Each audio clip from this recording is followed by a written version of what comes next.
Plexcelsior, everyone. We are live. Welcome to the second to last episode of Crisis on Earthplex, Multiplex's weekly nerdy, geeky, fandomy discussion show where we talk about all the news of the week in those worlds.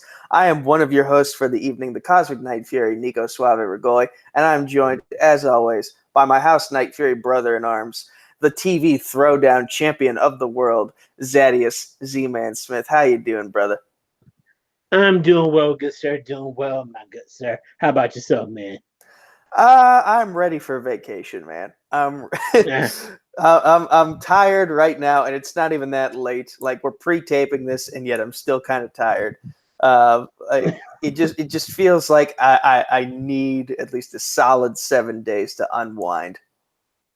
Hey, I don't blame you, man. You've been ripping and running since the beginning of the year. You know, with your done drives. That was literally in January, and it's July now, Mister No Sleep to Brooklyn, literally in August. But well, yeah, actually, you deserve it. Not Brooklyn. I think it's Manhattan this time. Oh god, damn. That's right. Damn it, Christian, you messed it up. But no. So just to specify to the people watching at home, the very few people who are watching at home, and I emphasize few because if it wasn't few, we wouldn't be getting canceled next week. Sorry, I had to throw a little shade there, but yeah, we are pre-taping this particular episode because Multiplex Loves Movies started tonight, and I didn't want to step on Tim Bercala's toes. So we're just going to pre-tape this episode and then release it once Multiplex Loves Movies finishes up tonight. Yeah, I'll see if I can get the premiere setting working so that you guys can still be active in the chat. We're not going to see a chat, so we're not going to respond to anything you guys say for once. Just letting you know what's happening here. This is pre-taped, so therefore we're less fan interaction for this one. Yes, but however, while we're not able to interact with you live, like right here, right now, do feel free. Like when we give our plus at the end of the show, feel free to hit us up if you want to. You'll get all of our social media accounts and stuff at the end of the show. So feel free to just hit us up. Tell us what you liked about the show. Tell us what you didn't like about the show. Whatever you want to talk about, we'll be there. Yeah. And you know what? Since it's our second to last show, we might as well just throw things out of whack here from the very start. Some interesting things happened on Collider Live earlier today. Mm-hmm. And, nothing's confirmed as of yet, but it looks like we could be getting a potential future Schmodown match to promote the Jay and Silent Bob reboot that will feature the most successful pothead to ever live, Kevin Smith, taking on the 6-time WWE World Heavyweight Champion and the combined 10-time WWE and IWGP Intercontinental Champion. He's competing for the inaugural AEW World Championship next month, Chris Jericho. Yo, that was some insane news when I saw that. I got to the interview a little bit late when I was at work because working, but I was able to listen to everything else. And when it came to that moment, this would be so dope, Kevin. Because I know, like, first of all, I'm a Kevin Smith fan. Like most of his movies, not gonna say all of them, but I love the Jay and Silent Bob Strikes Back when they came out, and just know they're doing a little reboot / sequel of the movie. I'm definitely gonna be in for that movie when it comes out. And I've been a fan of Jay Muse also since Jay and Silent Bob, and also when he would host Flash and Friends with Roxy and Joe. So just anything Jay and Kevin Smith related is pretty cool with me. And to know that him and the Ayatollah of Rock and Roller can have a match, that was exciting. And it's again nothing's like in concrete now, but damn it, that definitely got my blood pumping. It's not the Ayatollah of Rock and Roller anymore. It's the Painmaker now. Yeah, he'll always be the Ayatollah in my eyes. I'm old school. But you see that I was there when he was Lionheart. Wow, I don't. That was like right before I was born. Been a fan for that long. Damn. Damn. But yeah, I've had this fantasy in my head that when the wrestling trivia schmodown is finally a thing, yours truly versus Chris Jericho for the title. Extreme Rules, anybody? Oh Lord. Wrong answers have physical consequences. Don't get yourself hurt, Nico. Please don't. Not against Chris. Even though that would be interesting. You know your wrestling stuff. I know he knows it, so it'll be interesting to have this. Does he? Because he just said on the show today, I barely remember some of the stuff I did. Somebody's already scouting out the competition, and it's not even the thing yet. But I see what you're doing. Good job. You're studying. Yeah. And meanwhile, Kevin Smith, like he knows so much about movies. It's crazy. So that's an interesting match. That's an interesting match if it ever happens. Another thing I'm also curious about is could we get the Rhodes brothers in the Star Wars division because they are diehard Star Wars fans. That would be dope. I mean, there's already celebrities in the Star Wars division, so Cody and Dustin, that would be nice. Oh wait, is it Cody and is Dustin that's the fan, right? Also, both of them are. Both of them okay. are. Excuse me. No problem. Sorry. Okay, let's get to the scheduled news of this week. And we start off with some news that was breaking as of earlier today. And it's kind of a hot and cold story, depending on your point of view. So Taika Waititi, unfortunately, has to put his Akira project on hold. But if you're an MCU fan, it's for good reason. Because he has been signed to write and direct Thor 4, the MCU's first fourquel, not threequel or sequel, but fourquel, if that's an actual word. But yeah, so we thought Thor was going to be returning in as Guardians of the Galaxy / Guardians of the Galaxy Volume 3, whatever the name would eventually be when it gets made by James Gunn. But it looks like they might have more for Thor to do because, yeah, a fourth Thor film. Chris Hemsworth, he's basically become the role, and he's one of the few guys of the old guard of the MCU who's like, I want to keep going. I like these big paychecks and I like having fun. They're finally figuring out how to use me right as a comedic actor, as a dramatic actor. It was nice having a romantic angle with Natalie Portman, but now I'm moving on to bigger and better things here with this character. So let's see what the guy who made Thor a fan favorite again can do for this fourth movie. Yeah, I agree with that because Taika Waititi definitely, I won't say turn the MCU on his head, but Thor got really, really stale in the Thor: The Dark World with the Dark Elves and stuff, and he was kind of redeemed in like some of the Avengers movies, but still it was just like, do we really want to see another Thor movie? So when I remember when I first saw Thor Ragnarok being promoted, all I just saw. It was mainly the immigrant song that was playing in my head. Ah! And just knowing that the Hulk was going to be in that movie. That movie was very pleasant. I was completely pleasantly surprised when I saw that movie. And I really like it a lot. So, and I think that has a lot to do with Taika Waititi. And of course, being able to use Chris Hemsworth to his max potential. And so I'm really looking forward to a fourth Thor movie now. And I'm not sure. I don't think the article necessarily said when it would come out. Maybe like within the next couple of years, because I think Akira was gonna be out in like 2021, I believe. Am I not mistaken? You are correct. Akira was scheduled for 2021, but it looks like there were too many conflicts with Taika signing on to do this fourth Thor film, so Akira is being put on hold for the time being. And there's not a date set for Thor 4's release. We might get it. We might get the official date at Comic-Con this weekend. But as of today, we don't have any information other than that. But I would assume maybe 2023, 2024, depending on what the release of Guardians 3 is. And I agree with that, and that's what I was kind of leaning up to, because it's very possible that we still see Thor in the next Guardians of the Galaxy movie. Maybe not necessarily, or as Guardians of the Galaxy, not necessarily just like join them on every adventure, but him breaking off from the team at a certain point in time. And I'm not even sure what what I want the story to be for this next Thor movie, but I have a feeling it's in good hands. I'm also curious as to where they could go next, because I'm thinking Guardians 3 will probably focus on Adam Warlock, simply because that was teased in the second movie. But then for Thor 4, where do you go?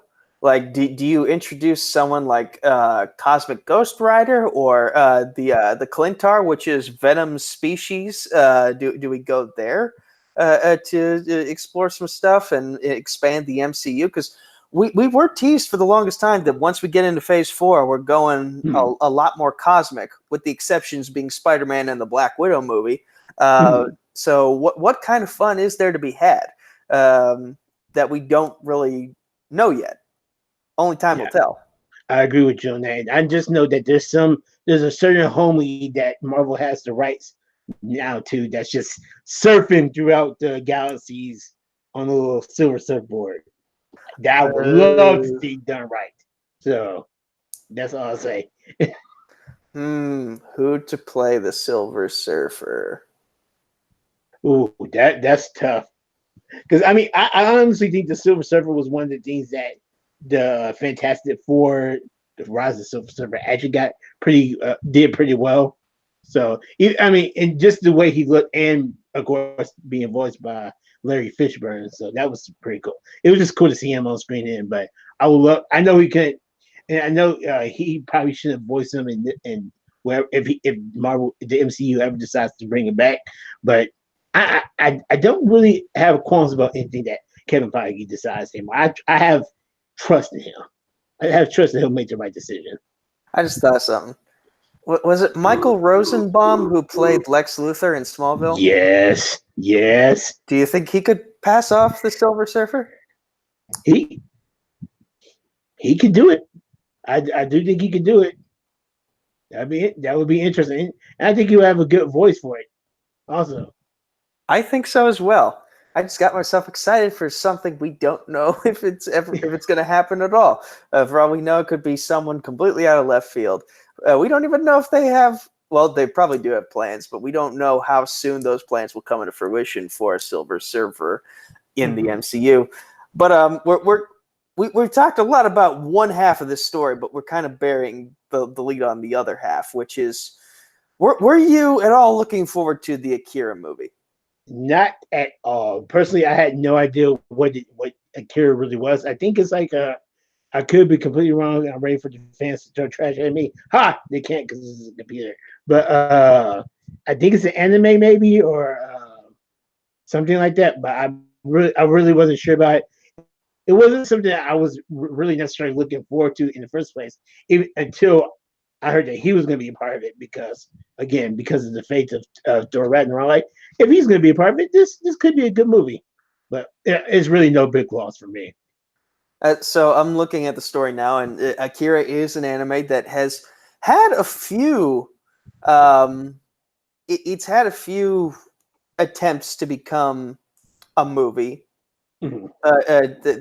There have been several attempts to adapt the story into a movie, and it seems like every time they tried it before, there was a failure because of just creative differences, quote unquote, between director and studio. This seems to be just a scheduling conflict that prevents Taika from being able to do it. And who knows, maybe maybe they'll find someone new to do it, or maybe they'll wait for him to come back and do it. I'm not entirely certain. But yeah, it looks like it's kind of stuck. Looks like it's kind of stuck in the developmental stage again. Mm-hmm. I agree, it does. Hopefully for the fans, hopefully for the fans of Akira, maybe something will. Maybe the team will actually find a director who can or a writer instead, maybe that can actually bring it from the basement, that can unpause it. But again, that's just for the fans. For me, okay, no Akira. Sorry, guys. Wasn't Jordan Peele one of the names talked about for making this a thing? I'm not sure. I would be surprised, but I'm not sure. I'm not sure, to be honest, if he was attached to that film in the beginning or not. Huh. Well. Again, time will tell what happens with that project. Time will tell, maybe a few days' time, what Thor 4 will look like, what the MCU will look like for Phase 4. We'll just have to be patient. Stay tuned for our final episode next week, and maybe we'll have some information for you. But now we move on to our next story of the evening. It's been rumored for a long time what would happen after Daniel Craig gave up the mantle of James Bond. What would happen if he gave up the mantle of 007? And it looks like they're using that as part of the plot for Bond 25, because it is rumored that Captain Marvel's Lashana Lynch, she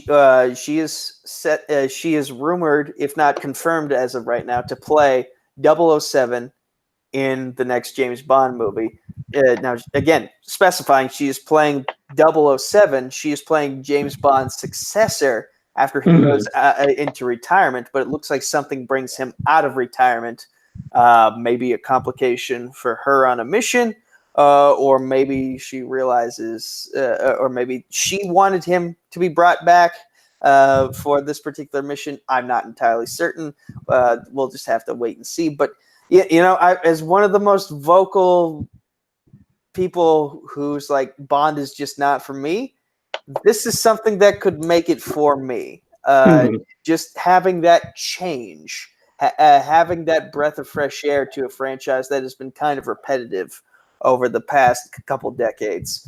And Zadd, I'm assuming you might feel the same way. Well, yeah, it's not necessarily just the change of it. Is that, first of all, this 100% certifies for me, because it's always been a question in my mind. Like, because I know Judi Dench played M she was also M during the Pierce Brosnan movies, and then she was also M during the first three Daniel Craig movies. So this kind of confirms for me, first of all, that 007 is just a title. It's just a title, not necessarily for any one person, but it's just a title. And the fact that I like the Daniel Craig movies, with the exception of Spectre and Quantum of Solace. Woof. But this makes me actually interested in the new Bond 25 movie, because I thought Lashana Lynch did a good job as I believe her name was Monica Rambeau in Captain Marvel this year. Maria Rambeau. Monica's mother. Monica was the daughter. Yeah, Monica was the daughter. Yeah, there we go. Maria. So she actually did a good job as a supporting character then. So I would actually like to see this. Actually got me excited to see what she could do as a 007 now. Like, again, not James Bond people, so put away the pitchforks, but as a agent of a 007 agent, which makes it really exciting. And just to see, I would like to see her again. I don't think she'll be Daniel Craig will still be the star, but with her having that title, I believe she will have a pretty significant role in the movie as well.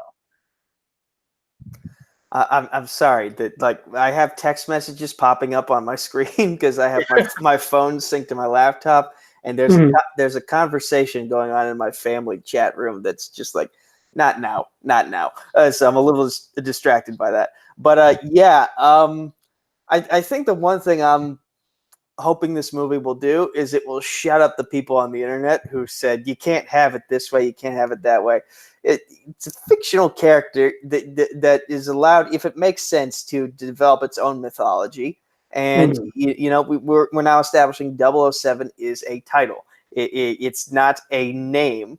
Like James Bond is a name. And considering there have been multiple iterations of Bond, maybe that's just the same Bond played by different people, or maybe a reincarnation, or just like I don't know where I'm going with that.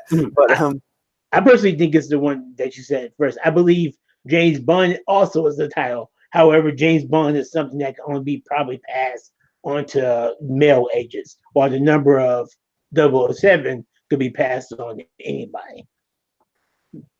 I don't know if James Bond is a mantle so much as it is just like the actors wanted to move on and they never wanted to age the character. So that would be interesting.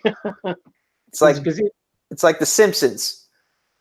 Oh Jesus, that 20-year-old, that 20+ or actually 30+-year-old show, yet the kids are still in grade school. Makes zero sense. I know. It's a weird thing. Why don't people age in cartoons? I'll never know. But yeah. So I'm excited for the potential this movie has. But again, we got to keep in mind that we've been reporting on this movie for a couple weeks now, and every story we've heard about this movie suggests that something is just going wrong every single time with it. That's true. Maybe this will help turn the tide. Yeah, hopefully so. Because didn't Daniel Craig also break his leg or something at one point in the film? He broke. I think he got injured. I won't say broke his leg, but I believe he's been injured on this set, if I'm not mistaken. Let's see. There was an injury for him. There was a controlled set explosion that wasn't exactly as controlled as they had hoped it would be. There's a curse. They had a reoccurring. They had a past Bond character come back and then leave the set immediately after she realized she wasn't getting too many lines. I remember. I did hear about that too.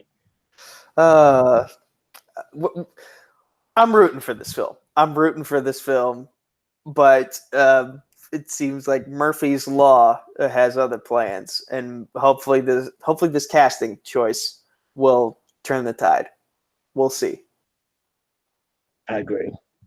And moving on from one spy franchise to another, the trailer for the prequel to The Kingsman, The Kingsman, dropped. What was it, today or yesterday?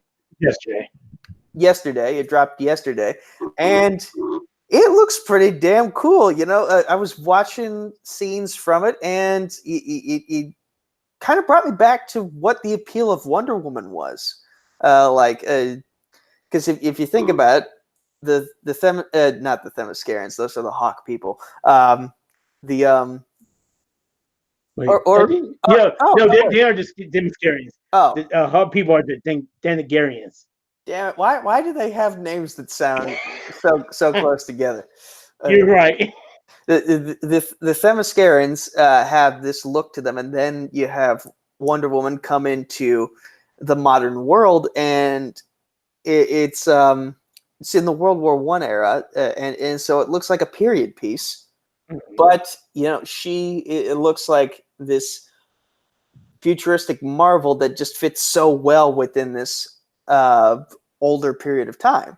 And then you have the Kingsmen. We get to see what their innovation was during an earlier period of time, because if we look at the past two movies that covered present day, there's a lot of futuristic technology going on. And so I'm like, what was their innovation like if you throw it a few decades to maybe a few centuries back?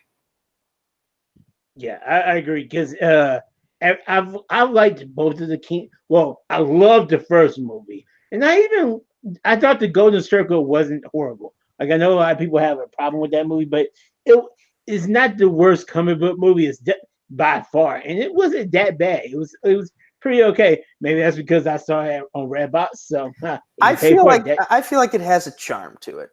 Yeah, I agree with that, and I think that's because of Taron Egerton. He's done a great job. Even Colin Firth. Now, when I saw this movie, the trailer for this movie, I was happy for the franchise, and this one just seems a little bit different. And again, that's because I believe it's set during the First World War.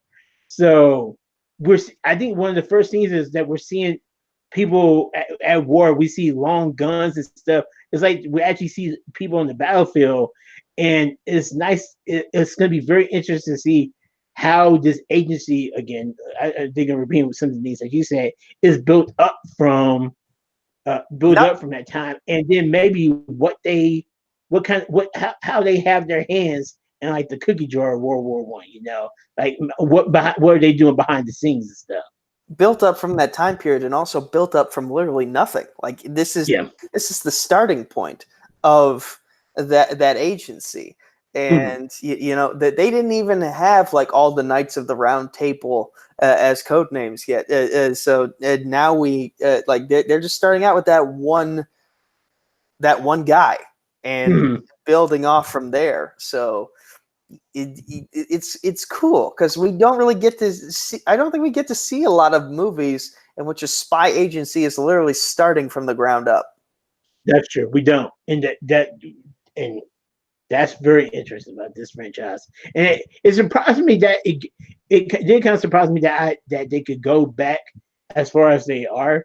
And I think something that gives me faith in this movie is also one of the actors that we know. There was a little kid, not a little kid, but there was a young teenager in this movie that's acting. I'm not sure who he's going to end up being, but also I guess his mentor was Ralph Fiennes. And I know Ralph, he in a lot of the movies that he's in, he does a great job in. So Ralph Fiennes, I think that's how you pronounce his name. If he's in the movie, I think it's going to be pretty good. It's Rafe Fiennes. As weird as that sounds, I don't know why the L is silent, but it is. Wow, Ray. I know. I know they pronounce it. I know I've heard people say it. I just thought Ray was a nickname. I didn't think that was actually how you. Wow. Well, I keep saying Rafe, so I don't know, but I know it's not pronounced the same way it's spelled. Just how many letters are silent is still up for debate, though. So yeah, we're both excited for The King's Man. We love the potential it has, and hopefully it lives up to that potential. So moving on from movies, we get to something we haven't really talked about in a while: the Arrowverse, which is the ground on which this show was founded on, and we now know that Melissa Benoist is getting a new costume for her role as Supergirl in season 5. She's ditched the skirt and she has more of a pants look now. This is apparently has been something that they've talked about since season 1, but it was just like wasn't the right time, I guess, in her mind. And now she feels like it is the right time. And I feel like it's a good looking suit, but there's a drawback, and you know what that drawback is from my point of view. And that's that Melissa Benoist has bangs. And here's the thing. I don't think bangs look good on anyone unless you're a Japanese wrestler, and even then, that's walking a fine line. Melissa Benoist, she's a good-looking woman, but bangs do not suit her. And I'm looking at the photo right now, and I just don't feel like bangs are a suitable look for her. That's hilarious. You know what, Melissa, just in case you're watching this, coming from the guy that thought Mama Carol looked sexy and hot with her little updo in Avengers Endgame. Yo, you look dope with your bangs. You work those bangs, girly. And I enjoyed this.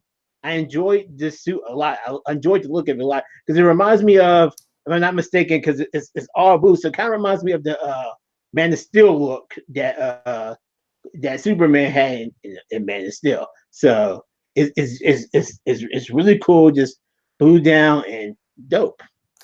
I mean, and the skirt is not needed anymore. You're right, and I'm also liking that it's a little bit. This suit is a little layered in the way it's shaped. Like you can it's not armory, but the way certain lines on the suit are positioned, it has the appearance of armor, especially in the shoulders. Like the shoulders look a little bolder, and then the arms look a little different going down. But it has a very layered look that it's kind of MCU-ish, but not totally. Yeah, I see what you mean. I see what you mean by that. It reminds me of a suit that I saw. I'm not sure if you played Injustice 2, the Injustice 2 game. It's been a while. It kind of reminds me of a suit since I played the game. Yeah, it reminds me of a suit that you will see in there. Just not like, again, like you said, not fully armored, but the style of it looks like, and I wish I could remember what the title of the suit was, but it looks a lot like that. So very cool. Absolutely, absolutely. We still don't know a lot about what's going to happen in season 5, other than Lena Luthor is probably going to be like, I finally figured out my best friend's secret that she's been lying to me this whole time for several years. This is where I become the bad guy you all probably predicted I was going to eventually become. But we'll probably get more information come Comic-Con, because the Arrowverse casts will be appearing at Comic-Con. And that's one of the things. That's probably, besides the MCU, what's going on with the Arrowverse at Comic-Con is probably my most anticipated thing of all, because again, we're going to see. I know they're going to show the pilot of Batwoman this upcoming week, but I really will like. This is probably going to also be the time that we get trailers for the. Well, maybe not yet, but we'll get like some kind of teaser for the next season of The Flash, Legends, Black Lightning, and well, maybe it's not Black Lightning, but in other shows like that. So I'm really interested in seeing what the Arrowverse has set up for this upcoming for this fall, especially with Crisis looming.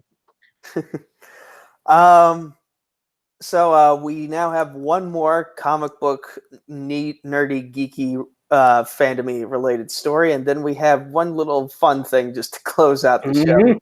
But to get into the thing that's related to our show. So we all remember that infamous line from Avengers Endgame. By the way, spoiler alert if you haven't seen it already.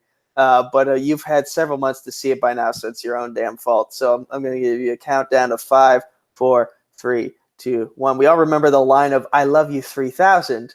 Well, it looks like the Russo brothers are going on a "We love you 3000" tour as a way to thank the MCU fans who have invested so deeply into the MCU for the past 10 years. And, you know, this tour is going to begin at San Diego Comic-Con, and it's going to end at Anaheim at the D23 Expo. But the locations in between are Seattle, Washington on July 30th, San Francisco on August 8th, Chicago on August 13th. Apparently also they're doing Torrance, California on the same day. I don't know how they're setting that up. But yeah, I think the Russos are actually going to be in Chicago, while the California one's just going to be like a promotional event. But wait, this is where it gets even weirder, because also on that same day they're having something in Miami, Florida. And then the very next day is Minneapolis. That makes more sense when it comes to Chicago and Minneapolis, I guess. August 20th, we have Cleveland, and then they're closing out on the 23rd and 24th and 25th in Anaheim. So, Zad, you looked at this, and your first thought was, where's Houston? Oh, yeah. And where's Pittsburgh? Yeah, exactly. Because I see we're going to Cleveland, we're going to Miami, eventually going to Minnesota, we're going to California, a bunch of places. Nice. We're going to Washington. A lot of fun places on this. But Houston was now on the schedule. And I've rechecked it a couple times. You know, I even refreshed the hope to see, hey, maybe he just forgot to add Houston on there. Because I know Houston has some love for the Russo brothers. We had to have love for the Russo brothers.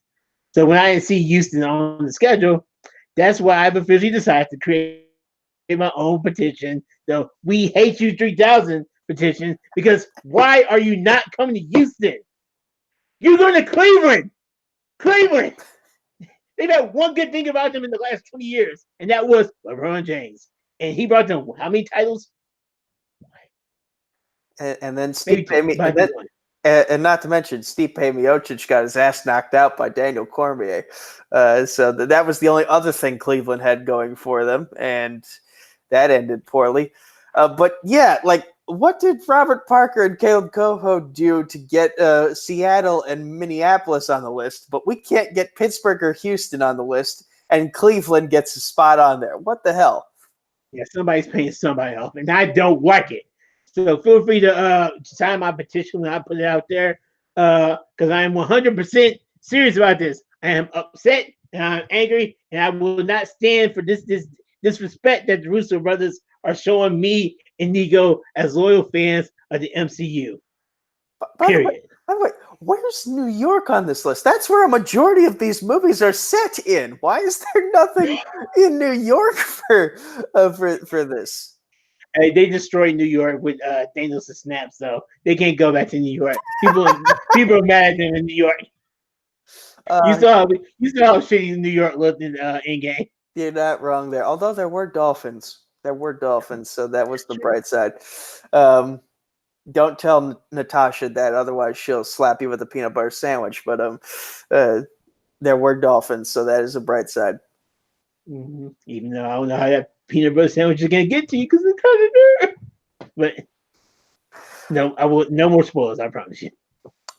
Okay, so that was our final serious story of the day.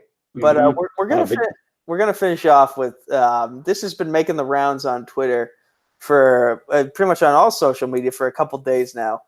There was a joke on Facebook about storming Area 51, and it's apparently grown into an actual thing now. Like, people are legitimately going to storm Area 51 now in I believe September. And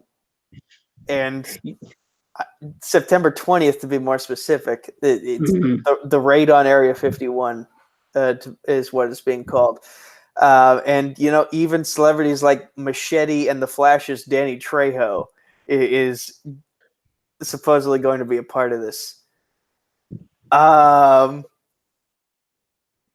Zad, are we going to Area 51? I was completely putting this down. Like, what is this stupid shit that I'm seeing on Facebook about people going to Area 51? Like, I've seen memes created with like the battle of the Battle of Helm's Deep, like people running to like the where Gandalf and all the warriors of the Rohan. Please tell me if I got that right or not. I'm not sure if I did, but whenever they were storming all the orcs, they used that as means of how people were going to be storming Area 51. I've seen all these other memes about people doing the little run from Naruto. However, it wasn't until I saw Chuck Norris posting a meme of he's going to Area 51. Okay, and then after Chuck Norris, I saw Mr. John Wick can't do wrong himself, Keanu Reeves, like post that he's going like, yo, this thing might be really fun, but I still wasn't convinced. But what really convinced me was there's a certain trash talking, beer slugging Texas rattlesnake that's talking about going also. And like, damn it, if Stone Cold Steve Austin goes, I will be right there also. And like, come on, people. I won't say nobody. I don't think the hundreds of people or thousands of people that are mentioning this are actually going to run towards the Area 51 because the military has actually warned people. This has gotten that serious that the military said, listen, we will shoot you if y'all come toward our base. But I would not be surprised if September 20th, if some kind of party just happens to happen out there in the desert, because I think Area 51 is in Nevada, if I'm not mistaken. Is this going to become the new Fire Fest? Oh, you know what? No, because it has to be better than Fire Fest. Even though it's amazing how much light this has gotten. Because I read somewhere where somebody that has some land has been renting out rooms to people that's actually booking hotels and stuff for September 20th. So I'm like, Jesus, guys, y'all are serious. Like, again, I hope nobody, even though I don't doubt, put it against somebody that somebody's actually going to try to storm the building. But I see this more of, if anybody actually does go out there, being more of a little party atmosphere or whatnot. Like run the flash party or pop-up party, that's what they call it. I will say this. If I do join this raid, I will be wearing a press pass so that I can avoid getting shot. I will have one of those military vests that say press on the thing, so that they know not to shoot me, but they can shoot everyone else happily. And I'm gonna be looking out for my own ass. If See, you're going a little bit too far. I'm gonna still be at the hotel looking with my binoculars, like those little dumbasses. I can't believe they're actually doing this. Oh, he got shot. Oh, he's not gonna get up from that. Nope. Oh, damn. Well, there's a genuine part of me that's curious as to what's in there, because, like, listen, I love my mom, but I give her a lot of shit because she watches a lot of those National Geographic shows late at night that talk about aliens being the deities that we worship today. And I want to know if, like, I want to know if there's a legitimate flying saucer somewhere in a garage on that base. And like, if they have Roger Smith from American Dad chilling out drinking beer with the troops on the grounds that he's not allowed to leave. That's very interesting. I 100% believe in aliens. However, I think the government is the pre-Trump government is smart enough to, if whenever Area 51 was even rumored to have aliens, I would think they would move them to maybe like just to some base in Tennessee or Kentucky somewhere. So I would think they would be smarter than that. But I do believe it's probably like some high grades weapon tech, like some top secret stuff. And now, as far as the flying saucer, hey, it's amazing. It amazes me what kind of technology we have out there and what kind of planes that are built like for war. So if you can reverse engineer that shit from space, I say it's possible. I say it's highly possible. Oh, you mentioned the Trump government not being too bright. I wouldn't be surprised if Trump had someone start this whole thing so he could take eyes off the fact that he's got a bunch of children in cages drinking out of toilets. This is probably another one of his famous distractions to keep people off of the horrible shit he's actually doing.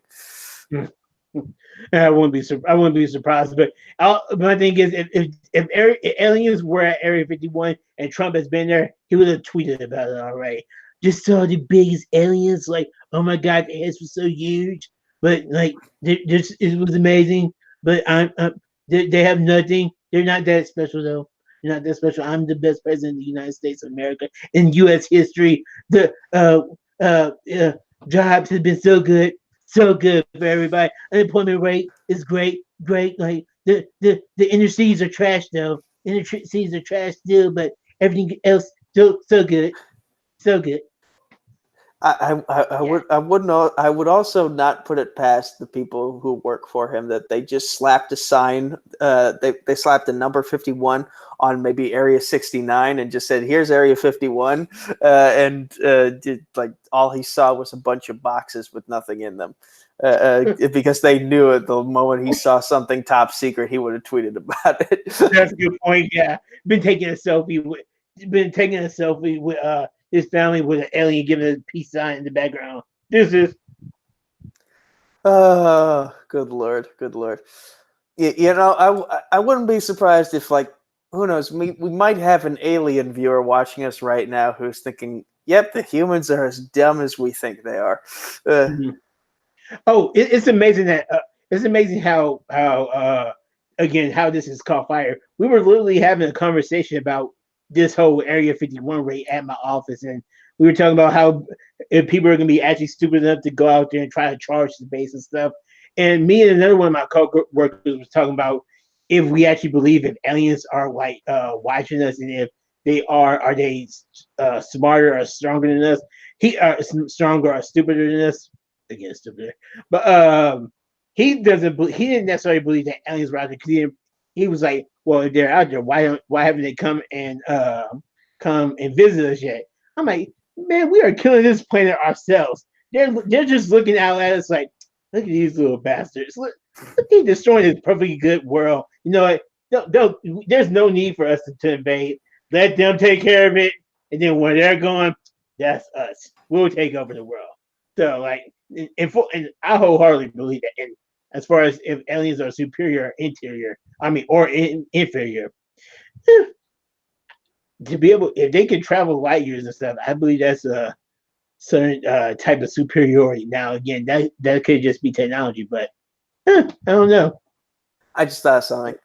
If Quentin Tarantino decides not to retire and actually does that Star Trek movie, can the Star Trek movie be about the crew of the Enterprise reviewing old history tapes, and they're just like, on this year, September 20th, 2019, a bunch of humans decided to raid Area 51. And then the rest of the movie is just them nodding and like, why? You know what? Would you saying that I actually pictured them do? I know you've seen. I'm sure you've seen that gif from the movie Goodfellas with Ray Liotta like, and him at a table just laughing their asses off. That's how I pictured him. Like they thought we were there. Those stupid idiots. Call back. And they just be looking at us and like, oh, they actually believe we were at Earth already. Dummies. It makes me sad that we're going to be canceled by the time this raid actually happens, because my God, this would be great to talk about. Thank you for telling me. Thank you for saying that, Nico. It's like you were in my head from earlier this morning, because I was saying this to myself when I sent this news to us.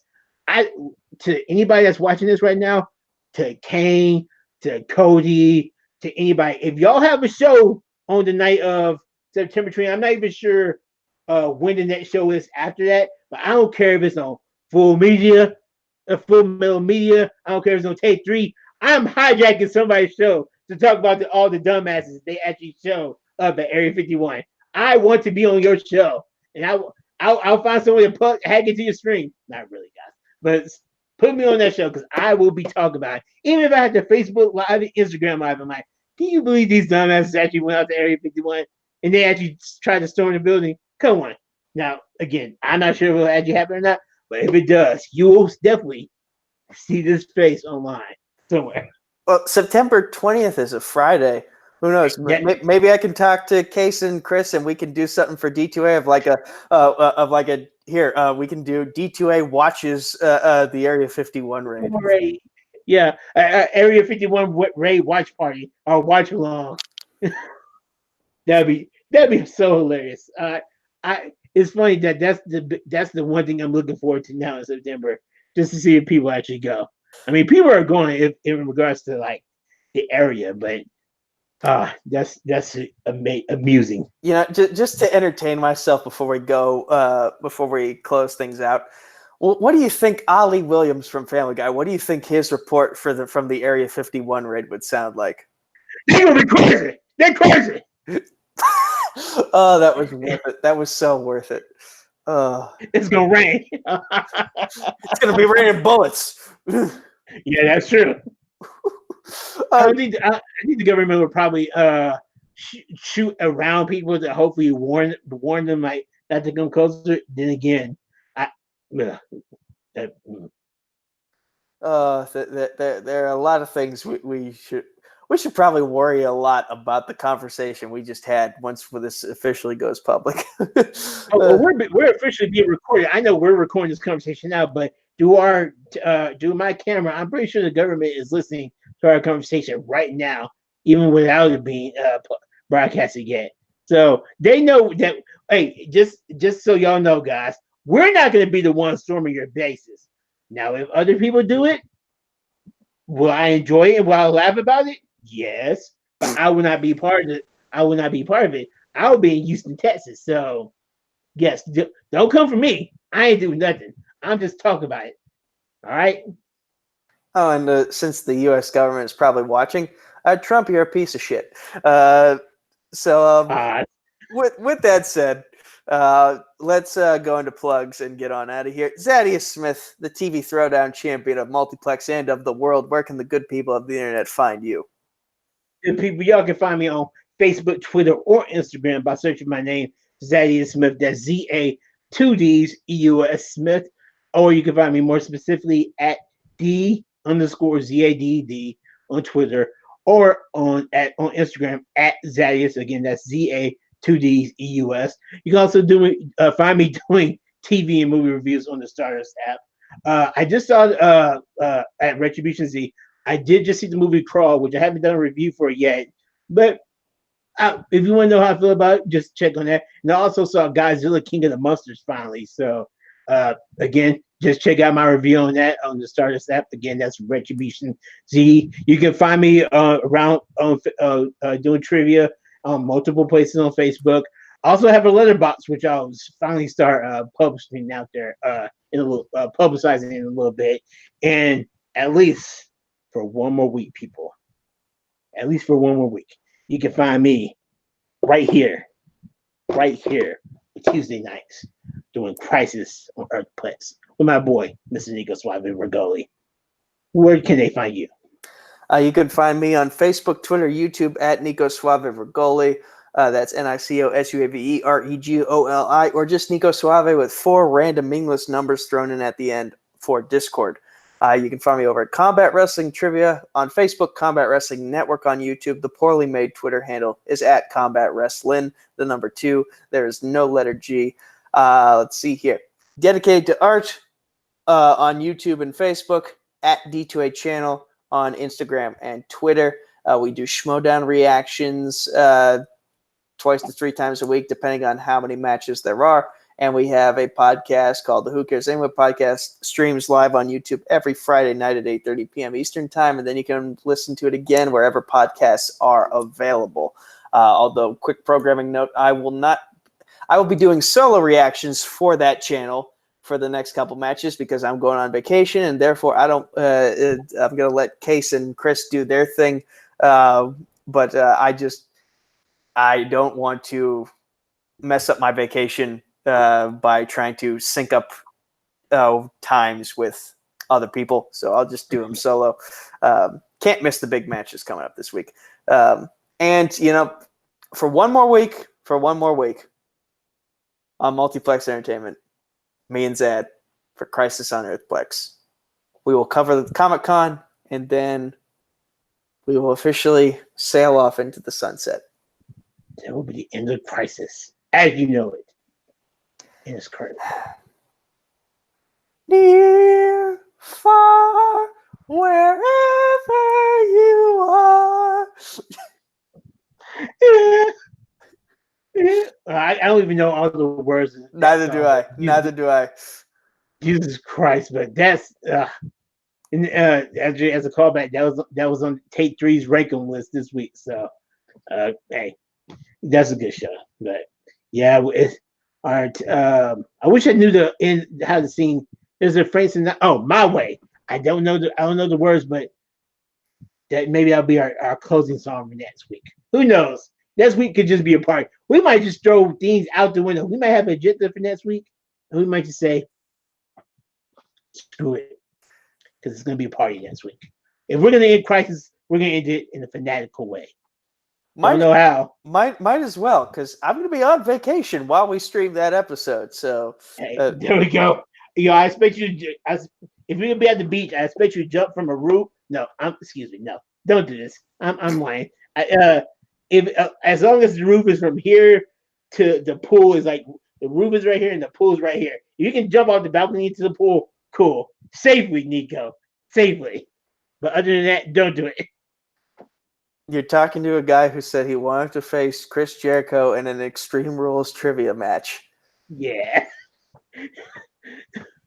maybe when that actually comes down, when that actually happens down the road, maybe Chris Jericho won't remember this conversation, and maybe he'll forget all about it. I am afraid of heights, though, so there's no way I'm jumping off of something high.